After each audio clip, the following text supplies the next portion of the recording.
안녕하세요 시청자 여러분, 역사학자 임영환입니다. 오늘날 세계에는 250개가 넘는 국가가 있습니다. 하도 많아서 정확한 숫자를 말씀드릴 수가 없습니다.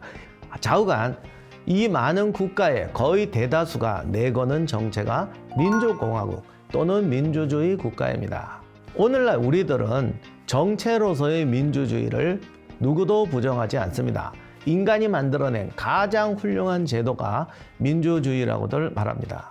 그러면 민주주의란 어떤 것일까요? 시민이 정치에 참여하고 시민이 권력자를 선출할 수 있습니다. 사회의 여러 가지 다양한 이해관계를 합리적으로 조정하고 독재를 방지하는 데도 민주주의가 가장 좋은 제도라고 합니다. 국가 간의 전쟁을 방지하고 평화로운 세계를 유지하는 데도 가장 좋은 제도가 민주주의라고 합니다. 왜냐하면 옛날에 군주나 독재자가 다스리는 나라는 권력자의 자의나 개인적 야심에 의해서 전쟁이 발발할 수가 있습니다. 전설적인 얘기지만 왕이 수염이 못생겼다고 비웃었다가 사이가 나빠져서 이혼했다가 그게 열받아서 전쟁을 했다. 그런 게 전부는 아니지만 어쨌든 왕들의 사이에서는 별별 일이 다 있었죠. 이런 우발적이고 자의적이고 희한한 전쟁을 막을 수 있는 게 민주주의라는 겁니다. 왜? 민주주의 국가에서는 전쟁을 하려면 국민의 의견을 물어야 되고 국민이 지지를 받아야 되거든요. 오늘날 전 세계에서 민주주의가 발달한 데는 시민 개병제, 징병제가 큰 역할을 했습니다. 그러니까 모든 성인 남자가 군에 가야 되는 제도가 만들어지면서 이 사람들이 우리가 왜 전쟁터에 나가느냐? 내가 전쟁터에 나가서 목숨을 걸고 싸웠지 않느냐? 그러니 그 대가로 우리에게 시민권, 참정권을 달라. 이렇게 돼서 징병제, 개병제와 함께 근대 민주주의가 탄생하게 됩니다. 그런데 민주주의의 진짜 기원은 고대 민주정입니다. 고대 그리스의 민주정에서도 시민의 권리와 전쟁은 대단히 긴밀한 관계가 있었습니다. 그리스 사회에서 참정권과 투표권을 지닌 시민은 전사였죠. 시민이 전사가 되었고 전사만이 시민이 될 수가 있었습니다. 그리고 이 시민들이 군 복무와 참전의 대가로 투표권과 참정권을 얻었습니다. 그래서 고대 그리스, 나중에 로마 사회에서도 사회 지도자가 되거나 공직자가 되기 위해서는 군인이 되어야 되고 전쟁에 참전해야 되고 그리고 또 탁월한 능력과 어떤 전공을 세워야만 했습니다. 이 때문에 고대 그리스에서 또 로마에서 시민이 공직에 출마했을 때는 웃옷을 벗어서 자신의 몸에 있는 상처를 보여주며 유세하는 것이 유행했다고 합니다. 나는 여기에 상처 있다. 쟤 봐라. 쟤는 상처 하나도 없지 않냐. 그때 그 사람이 이제 화가 나서 나도 상처 있다.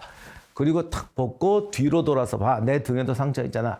이렇게 되면 큰일 나는 겁니다. 왜냐하면 앞에 상처가 있는 사람은 괜찮은데 등에 상처가 있으면 도망가다가 다쳤다라는 게 되기 때문에 항상 자랑하는 것이 나를 봐라. 내 앞에는 상처투성이지만 등에는 상처가 하나도 없다. 여러분, 쟤는 등에 상처가 2개나 있습니다. 이렇게 되면서 싸웠다고 합니다. 아무튼 이렇게 시민의 권리와 군인이 되는 것은 밀접한 관련이 있었습니다. 물론 이 시대의 시민은 오늘날의 시민과는 좀 다릅니다. 그리스의 경우 처음에는 지주들이었어요. 그러니까 사실은 지금으로 따지면 시민 중에도 상층, 좀 부자에 해당하는 사람들이 시민입니다. 나중에는 이제 상공업이 발달하면서 상공업자들도 시민에 들어오게 됩니다. 그리스의 경우 모든 군대는 중장보병대가 주력이었는데 중장보병이 되려면 투구, 갑옷, 그리고 다리에 종아리 가리개, 방패, 창, 검 등 일체의 무장을 자비로 마련해야 됐습니다.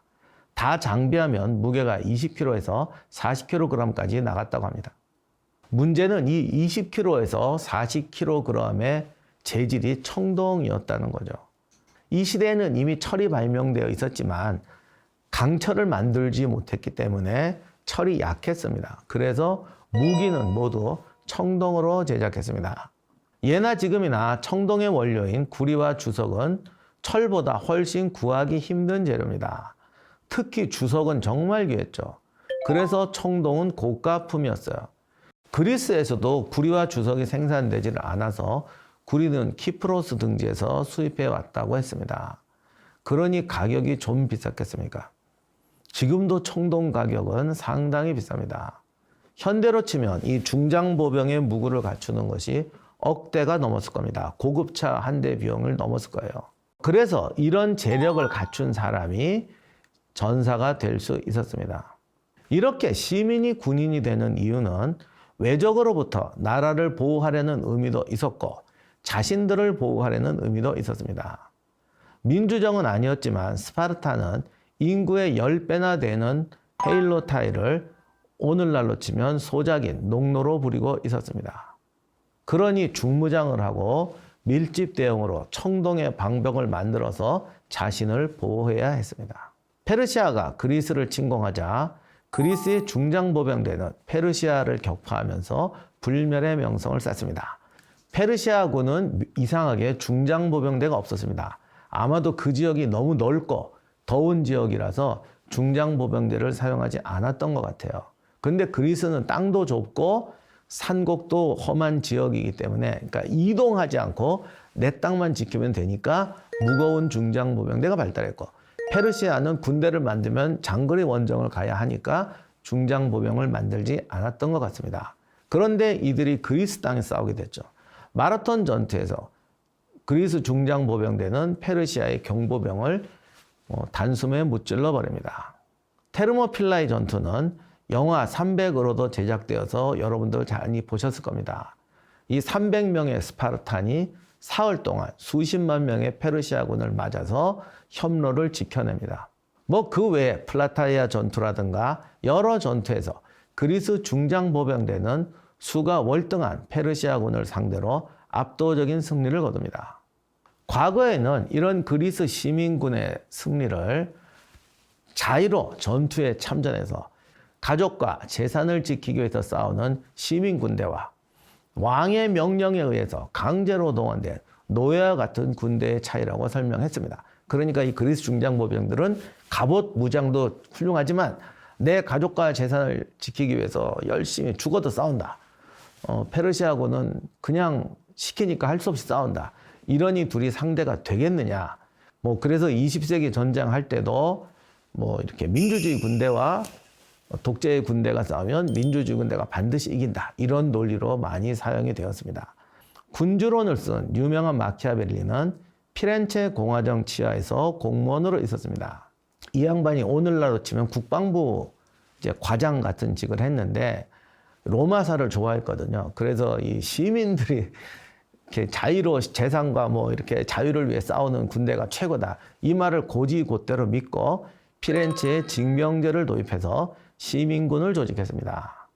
당시의 이탈리아 도시들은 너나 할 것 없이 용병들을 사용했는데 이놈의 용병들이 월급은 엄청나게 받고 싸움은 열심히 안 합니다. 예를 들어 어디로 정복하러 가요. 정복하면 단숨에 끝내는 것하고 한 달, 두 달 질질 끄는 거하고 어느 쪽이 수입이 많겠습니까? 당연히 질질 끌어야죠. 그래서 단숨에 끝낼 전쟁도 단숨에 끝내질 않습니다. 그뿐 아니에요. 용병들까지는 동료의식이 생깁니다. 내가 비록 나는 이쪽에 고용되고 쟤는 저쪽에 고용되었지만 우리가 남이가 이렇게 되는 거죠. 그래서 전쟁터에서 만나면 다 그런 건 아닌데 싸우는 척만 할 때도 많았다고 그래요. 그래서 하루 종일 총알 날아가고 포 터지고 싸웠는데 전사자가 딱 한 명 나왔는데 실수로 말에서 떨어진 사람뿐이었다. 이런 만화 같은 이야기도 있습니다. 다시 한번 말씀드리지만 다 그랬던 건 아닙니다.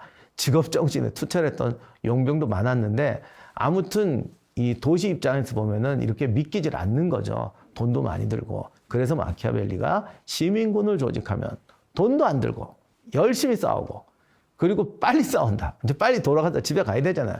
그러니까 용병보다 얼마나 효율성이 좋냐. 그래서 시민군을 만들었습니다. 그랬더니 이 시민군이 정말 마키아벨리의 생각대로 자유와 가족을 위해서 싸웠을까? 스페인 군대가 피렌체에 쳐들어왔습니다. 피렌체 시민군이 싸우러 나갔습니다. 근데 마키아벨리의 생각대로 이 시민군은 자유와 생명과 가족을 위해 싸웁니다. 그런데 자유와 생명과 가족을 지키는 방법이 두 가지가 있습니다. 싸워서 적을 격퇴하는 것과 도망치는 겁니다. 나보다 약한 적하고 싸울 때는 전자를 택했는데 초강력한 스페인 군대가 쳐들어오니까 도망쳐버립니다. 그래서 한 번에 붕괴되어 버려요. 시민정신이라는 게 있기도 하고 필요하기도 합니다. 하지만 이것이 전쟁에서 나보다 강력한 스페인 군대하고도 싸울 수 있는 그런 전투력이 되기 위해서는 철저한 단련과 조직적인 훈련이 필요했습니다. 마키아벨리가 이걸 놓쳤던 거죠. 그러면 고대 그리스나 로마군은 어떻게 해서 잘 싸웠느냐? 사실 이 사람들이 시민 개병제를 유지할 때는 그런 정신과 실천력이 있었어요. 이 사람들은 나는 시민인데 잠시 군인이 된다가 아니고요. 애초부터 나는 군인으로 살아가는 것이고 군인이기 때문에 시민으로서의 어떤 자유와 권리를 누린다. 약간 발상이 많이 다릅니다. 아무튼 이랬던 고대의 민주정은 아테네의 몰락과 함께 사라졌다가 근대의 시민 개병제와 함께 다시 부활했습니다. 제가 처음 시작할 때 전쟁을 막는 가장 훌륭한 제도가 민주주의라고 했습니다. 그런데 아이러니하게도 이 민주주의는 전쟁과 전사들이 만들어냈던 제도의 유산입니다. 물론 민주주의가 탄생한 데는 또 하나의 배경이 있습니다. 아테네 사회가 발전하면서 여러 가지 다양한 직업과 다양한 계층이 생깁니다. 우리가 소금장수와 우산장수의 이야기를 아시죠? 우산장수는 비가 와야 좋고 소금장수는 비가 내리면 안 됩니다. 근데 세상에 우산장수, 소금장수뿐인가? 생선장수도 있고 신발장수도 있고 다양한 장수가 있습니다. 이렇게 되니까 이해관계가 충돌하는 거예요. 그들이 다 검을 든 전사들입니다. 그럼 어떻게 되겠어요? 잘못하면 내전이 납니다. 이런 다양한 이해관계를 조정하고 합리적인 결과를 도출하기 위해서 민주주의가 태어난 겁니다. 그래서 민주주의가 탄생하는데 가장 중요한 조건은 다양한 이해관계를 조정할 수 있는데 가장 훌륭한 제도라는 것입니다. 그러나 어쨌든 이 민주주의를 탄생하고 만들게 했던 사람은 시민이자 전사들이었고 그들이 전쟁을 하고 전쟁에 참여하는 전사들의 동의를 얻는 과정에서 민주정이라는 제도가 만들어졌던 것입니다.